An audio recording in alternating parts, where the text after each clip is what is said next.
Hi friends, how are you? How is your leadership journey is going on? When I talk of your leadership journey, if anyone will be asked that what is leadership, there are many definitions you can apply. You can come out with a good number of definitions of leadership. But my dear friends, leadership is often praised for vision and decisiveness. But rarely do we sit with its the darker questions. So what does leadership cost? Who pays the price? And how do power and morality coexist when stakes are global? So these are the questions hover over every phase of leadership. So by this Henry Kissinger, so rather than offering a how to manual, the Kissinger studies of leadership through the lives of six figures: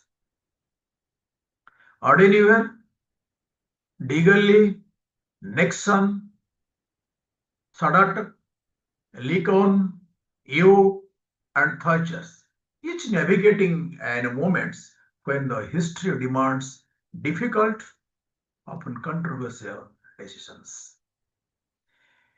So regarding this book, I felt less like inspirational always, you wait for some inspirational talk. But however, this book is less like inspirational and more like confrontation. So are you ready to confront? Not with me, but with that author. So he has given five insights that make the book is so proactive. The first one is, the leadership is first in constraint, not freedom. The leadership is first in constraint, not freedom. The Kissinger, emphasizes that the true leadership emerges when options are limited, when you are having a limited options. Leaders don't operate in ideal conditions. They act amid pressure, uncertainty, and irreversible consequences. So, number two, the vision without execution is just sentiment. Each leader profile combine long-term vision with the ability to act decisively in the present, and the Kissinger makes clear that the ideals matters only when they can be translated into the concrete outcomes. Moral clarity and moral purity are not the same. Moral clarity and moral purity are not the same.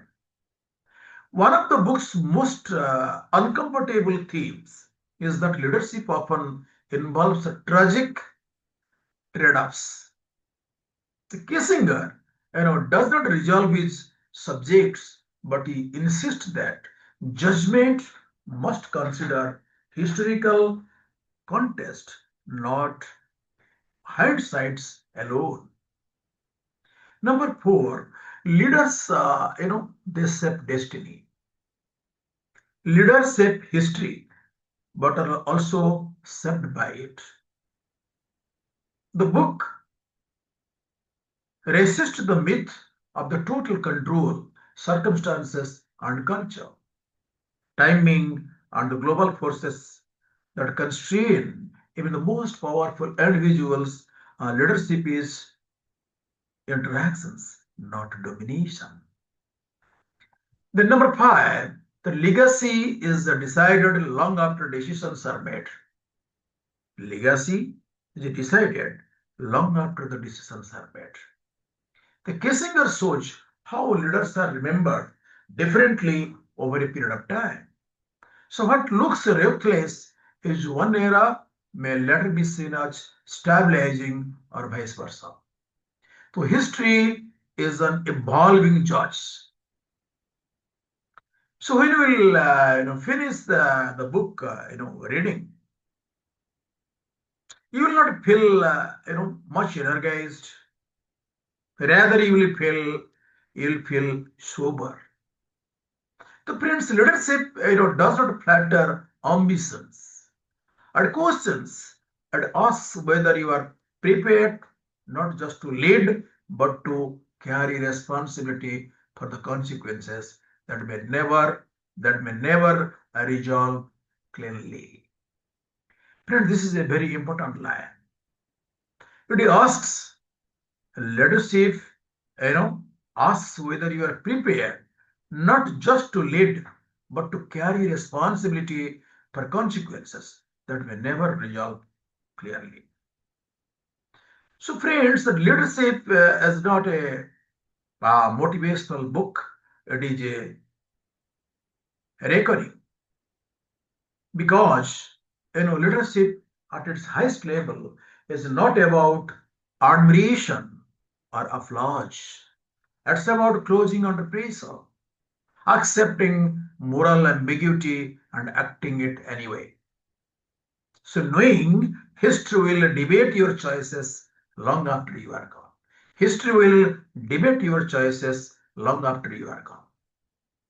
Friends, all credit goes to the author. Thank you for listening. If you find it is helpful to you, you may share with the other team of readers. They will also be benefited by this. Thank you for watching, my dear friends. And definitely we'll meet with some good video in the coming times, in coming days. So till then, bye bye.